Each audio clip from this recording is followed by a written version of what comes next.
अन्याय के खिलाफ इस लड़ाई को लड़ने के लिए चाहे हरिद्वार हो, चाहे उत्तर प्रदेश हो, चाहे राजस्थान हो, मध्य प्रदेश हो, यूपी हो, सभी भाइयों का दिल से आभार और बहुत बहुत धन्यवाद।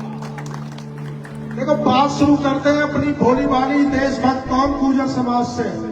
गुर्जर समाज वो समाज है जिन्होंने इस देश की रक्षा के लिए अपने प्राणों की आहुति दी। लाखों लोग, हजारों लोग फांसी पे चढ़ गए, काले पानी चढ़ गए, लेकिन इस दिल्ली की रक्षा के लिए, इस देश की रक्षा के लिए कभी समझौता नहीं किया। ये गुर्जर जाति वो जाति है और ये अनंतपुर वो ऐतिहासिक नाम है जिसका 800 साल पुराना इतिहास है। आप लोगों ने उस इतिहास को खत्म करने का प्रयास किया है। मैं कहना चाहता हूं सरकार से, मैं कहना चाहता हूं भारतीय जनता पार्टी के लोगों से, ये गुर्जर मेरे जो देशभक्त कौम है बहुत बड़ी कौम है।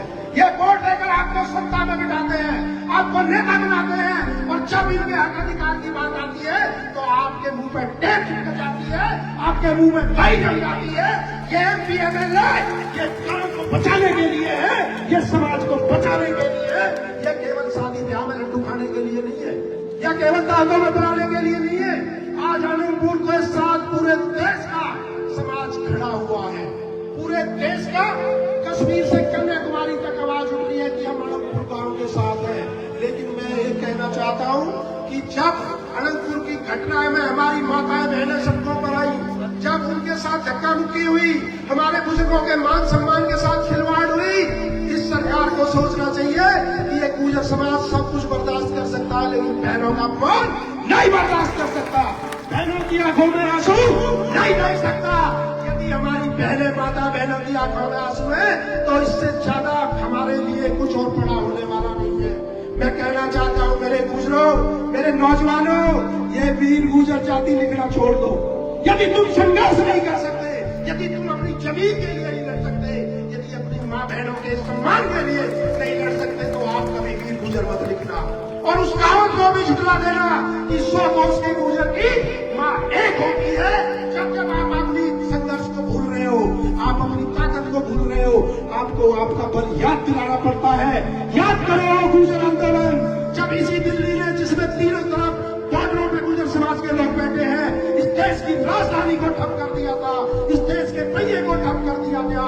आज तुम्हारे अस्तित्व को इस सरकार ने ललकारा है, आज तुम्हारे बुजुर्गों के मान सम्मान को इन्होंने ललकारा है। यदि हमारे घर ही नहीं रहेंगे, हमारी छत्ती नहीं रहेगी, हमारी माएं बहनें सड़कों पे ऐसे रोएंगी, तो फिर हम कब से कहते हैं गुर्जर, अरे हम लड़ना भूल गए हैं, मेरी कौम सोए हुए सिंह है। यदि एक बार खड़े हो गए, एक बार खड़े हो गए, तो एक दिन में अपनी बात बनवा लेंगे। ये देश की राजधानी दिल्ली, जिसकी रक्षा अपने मुगलों से की, अंग्रेजों से की, इसकी रक्षा करते करते अब पहाड़ों में, वनवासों में और पहाड़ों पे बस के जाके आज आपको अवैध घोषित करते हैं। अरे अवैध घोषित करो तो लेक व्यू को घोषित करो, अवैध घोषित करो तो मानव रचना को घोषित करो, अवैध घोषित करो तो धंधा सेट होगी, बिल्डिंगों की करो, इनका सीएलयू कर देते हो। गांव के 6000 घरों का सीएलयू, गांव वाले सीधे लोग सीएलयू कराना आएंगे, पैसा देना आएंगे।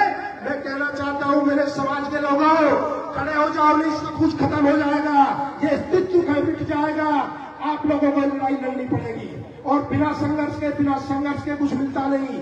यदि बच्चा भी रोता नहीं है तो माँ उसको दूध नहीं पिलाती। इसलिए कहता हूँ सोए सिंह कहो और ललकारो, भारतीय इतिहास पटल पर स्वर्णिम सोए तुम्हारा है। वीर गुर्जरों उठो, तुम्हें समय ने आज फिर ललकारा है, आज समय ने फिर ललकारा है।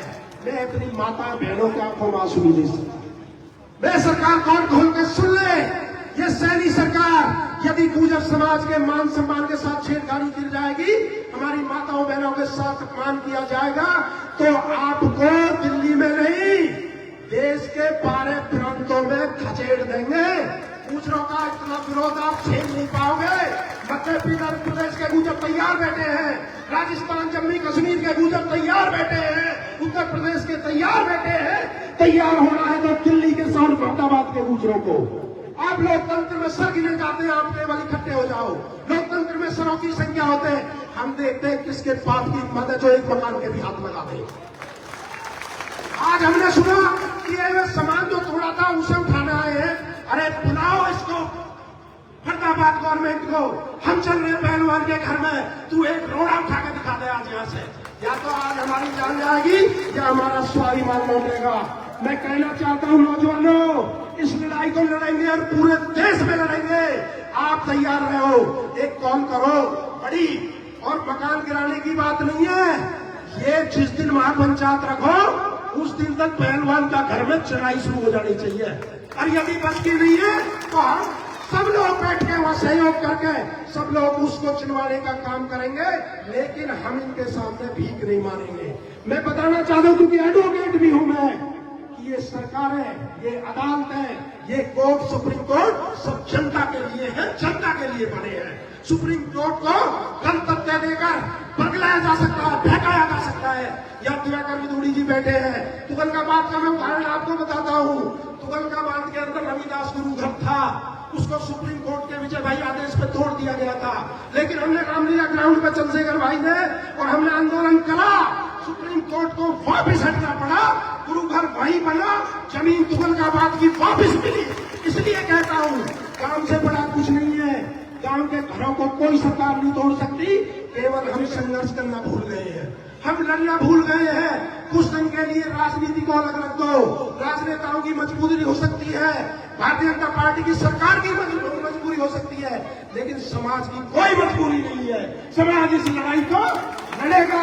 वो बात कह के जा रहा हूं, देखो मेरे तो दिल में इतनी पीड़ा, राजनीति चाहे अलग रख दो, यदि कोई हमारी माँ बहन के साथ धक्का मुक्की करेगा, घर पर तोड़ने का प्रयास करेगा, तो उस सरकार की वोट के द्वारा नसबंदी कर देंगे। इतनी वोट उसके विरोध में डलेगी कि उस सरकार को पता चल जाएगा कि क्या विरोध होता है।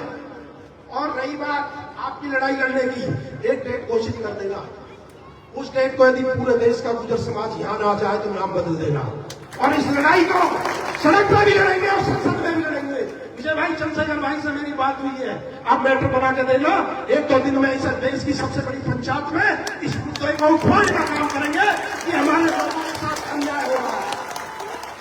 अभी तो कुछ गांवों ने वीडियो डाली है, यदि बुलडोजर इस गांव की तरफ आया, देश का कोई काम ऐसा नहीं बनेगा, कोई गांव ऐसा नहीं बचेगा जिसमें बीजेपी का नेता घुस जाए। लड़ोगे नहीं लड़ोगे बताओ साथियों? हमारे घर से, हमारे मान सम्मान से कोई बड़ी बात है या कोई इससे भी बड़ी बात हो सकती है? लड़ोगे नहीं लड़ो, हाथ उठा के बताओ।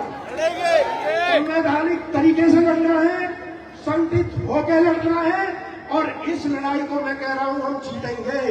आप हिम्मत मत हारना। नेता डराते भी है, बहकाते भी है, क्योंकि उनकी कुर्सी छीनने का डर है, लेकिन यदि कोई हमारी माता बहनों की आंख में आंसू आएगा, उसके नीचे से उसकी कुर्सी छीनेंगे नहीं छीनेंगे बताओ? वो ना तो एमपी बनेगा, ना वो एमएलए बनेगा। विजय भाई, समाज नेता बनाता है, नेता कभी समाज नहीं बनाता।